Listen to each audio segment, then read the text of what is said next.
we are talking about how to save time and money at the grocery store. I don't know about you, but I don't like wasting time, and I especially don't like wasting time shopping. I'm going to show 11 tips tonight talking about how we can get through the grocery store fast and efficiently. I've been able to gather up some great resources and be able to go through this together with you tonight.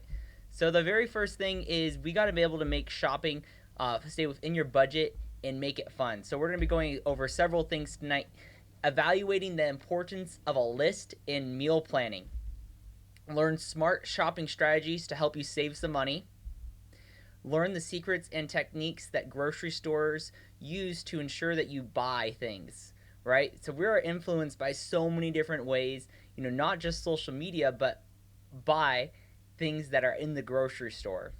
And then evaluate how to spot a real bargain, which is my favorite.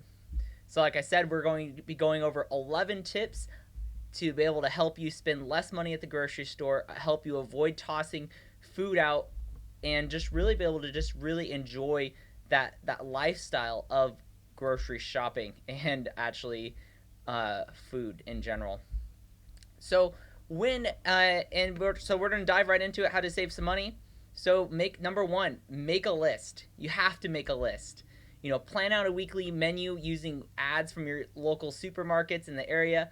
Always stick with that list. I don't know about you, but if I don't make a list, I end up with so many different things in my shopping cart if I am going aisle by aisle. Give me a thumbs up or something if you do that at Costco, right? It's very easily. Organize the list according to the layout of the store.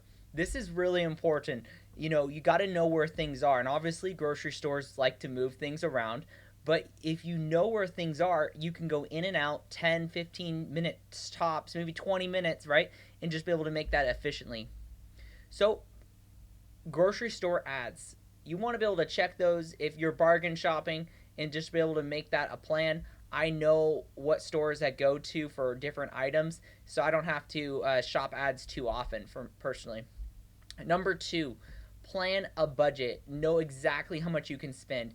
And if you don't have a budget, you don't know how much money you should be spending in your food category, well, I got a budgeting video for that, talking about how to create a budget to be able to make sure you're not spending too much. So you can clip coupons. This is a great way. There's some great technology out there these days. You don't have to be clipping ads anymore like we did as a kid. There's some apps that are available. I'll be giving some links there to what I recommend. Also, text messages. Sometimes you can sign up for a text message, save $5-10, which is always great. Make sure, hey, store rewards cards. You got to have that. Like I said, you got to have the budget. And if you don't have a budget and you don't know how much you should spend, how much you can spend, you're probably going to overspend, right? So taking cash. This is a very good tip.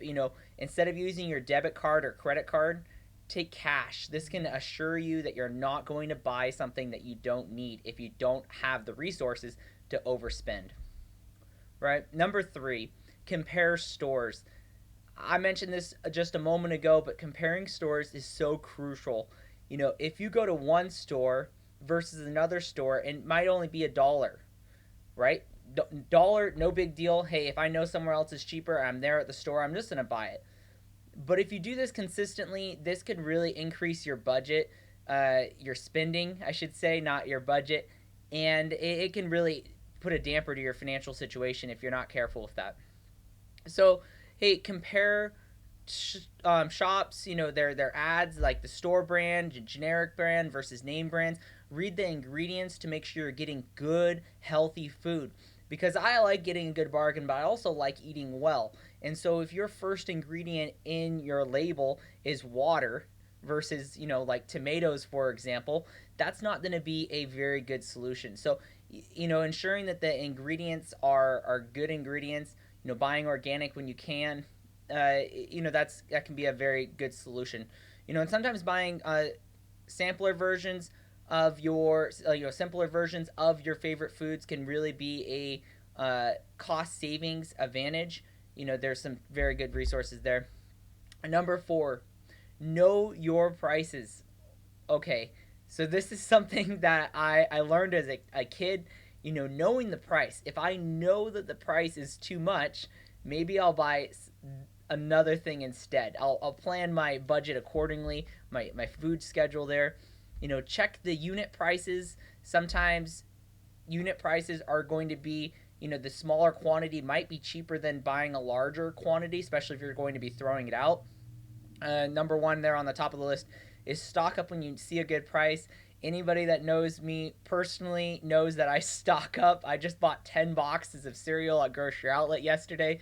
Great cereal, $1 a box, got to get it. And buy only what you need. This is for perishable items. If you're buying too much and then you got to throw food away, that is not a good way to go about that. So, for example, when chicken goes on sale, like it says, buy some extra to freeze, throw it in the freezer. You can do this also with fruits and vegetables, or some vegetables, depending. Some fruit like bananas, you can do that. It's all about saving money. Knowing when things will go on sale. Like turkeys are going to go on sale after Thanksgiving, Easter, Christmas. Condiments are going to be in June and July. Knowing those things can really save you some money there. Number 5, buy fruits and vegetables when in season. Using canned, frozen, dried foods are usually less expensive, and the nutritional value can stay in there well. Really focus on frozen foods because there's less waste there. If you only take out what you need and then put the rest back in the freezer, you can help eliminate that waste. Farmers markets are a great way to buy, fresh foods in season, and it really helps buying local and in the environment. But also, there's no shipping costs for the farmer there and the distributors, so that can also save some money. Next on the list there is growing your own food. It doesn't take a lot of room to grow basil or other small herbs, and it can be very inexpensive to purchase. I'm personally doing a 100 square foot garden for this next season. I'm super excited about that. And number 6, waste not, what not. Think about how exactly you're going to use what you're buying. If you buy a 10-pound bag of potatoes and they're on sale, but you only use 3 pounds, that's not going to save you money. Use leftovers to make new meals. If you have chicken, for example, use that chicken that you cooked on one meal, and then the next night maybe have grilled chicken salad, right? Have some salad with that. Leftovers for a leftover night. This can be a great tool if you have a lot of picky eaters in your family, or you just want to have a variety night. Instead of making 5-6 dishes, maybe you could have, Friday night be leftover night, or Thursday night be leftover night, and just make that a tradition that can be really fun for the whole family. Next is brown bag it, making packed lunches that can take your leftovers into new meals that can help avoid, spending $10, $20 for lunch can really put a big impact in your cost savings and your budget for your overall spending. Before putting perishable foods in your cart, think about how you're going to use this. This is really important because you don't want to be wasting that food. Depending on the food, you can put that in the freezer and really be able to save that. Meal prep and freeze. This is something that I love doing. I'm single, so a lot of times I'm cooking for one. And when I'm cooking for one, you can take that big pot. Like some people are like, oh, it's so hard to cook for one. Well, it kind of is, but you just got to plan accordingly, by using, chicken in a couple different meals, or you take one big pot and put 2, 3, 4, 5 meals in the freezer. You don't get tired of the meal, and then you can take it out when you're going to be busy that night. If you have a packed day full of appointments, things like that, you can take it out and really prepare for that. Number 6, Meatless Mondays. Go meatless one day a week, perhaps, maybe on Monday. This can really help you can substitute inexpensive sources of plant protein, such as tofu, beans, eggs, lentils, all great sources of protein and fairly inexpensive. And adapting Meatless Mondays is heart healthy, saves money, and you can really be able to spend that money on higher quality meats. Another idea is doing breakfast food for dinner. That sounds pretty good. I love waffles. I love my eggs. But going meatless one day of the week can be really good for the environment. It's also good on your wallet, and just really is an inexpensive way to just drop your budget spending down. Number 8, look up, down, and all around. So look at the lower shelves, search the end caps. It saves time, it prevents impulse buying, and food companies actually have to pay money to get it eye level. So you want to be able to just focus on everywhere else besides eye level, okay? Number 9, only buy pre-packaged foods when it's vital. You're paying for convenience. Depending on the size of your household, you may find that the smaller size is a perishable foods might help eliminate that waste and that extra cost. And why does prepackaged food stay good for months and months? Well, it's loaded with preservatives. It's usually higher in fat, sugar, and calories. And unless you have a coupon for that item, prepackaged items are usually going to cost more money. And so just wash it, just cut it up yourself. It's going to save a lot there. Number 10, look for manager specials. This is huge. Sometimes you can find a great deal on something that the sell by date is now. So be looking for the discounted meat section. Maybe you have to cook it right now or, tomorrow kind of thing. But look for signs, read the signs carefully, check the sell by date. Make sure you're not buying bad food. That's the last thing that you want to do. This can be on meat, bread, and produce. Usually heavily discounted because it's going to expire next day or two. And then buying these products, you can save up to 90% off the original price, but you got to use them quick. So make sure you do that with due diligence. Number 11, keep your eyes on the scanner. Okay, I don't know about you, but I've had multiple times where it scans, you thought it was one price, and it's another price. And this isn't just for food. I would check for everything you buy. Long story short, several years back, about 10, 15 years ago, I bought a radio for my dad for his boat, and it ended up being about $50 more than I thought it was because the sign wasn't in the right spot.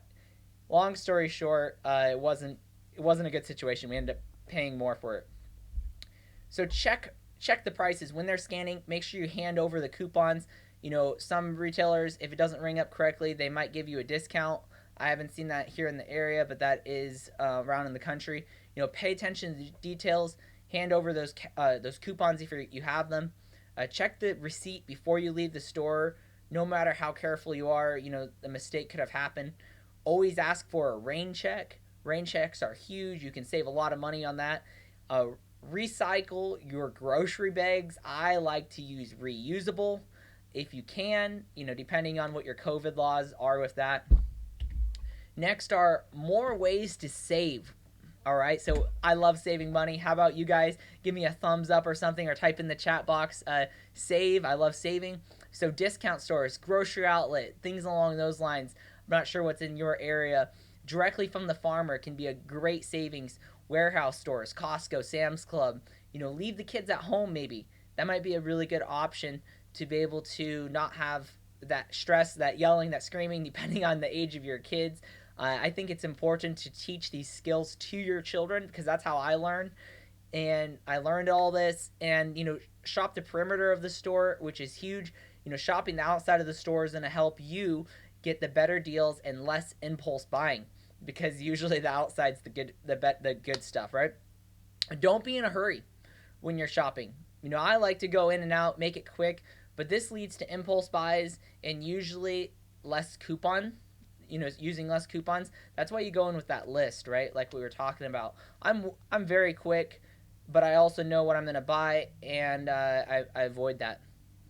If you're going to grocery stores, researchers have found that on Wednesdays, they may be the best day for grocery shopping. It's going to be just in the middle of the week. There might be potentially more sales. Assistance. I'm always happy to help you guys out. If you're saving nickel and diming, saving 20, 30, 40 bucks a week on your grocery bill, that's fantastic. But if your financial situation is not in the best spot, you are paying in credit card debt, you do not have a plan to get out of debt in the most efficient way possible, your family is not going to be okay if your primary income passes away. I am here to help you guys out any way I can, but we have an awesome tool. It's called an F&A. It's complimentary, and it's going to go over how much money you should be spending, how much money can you spend for your goals and dreams. So feel free to reach out. Take care, and God bless.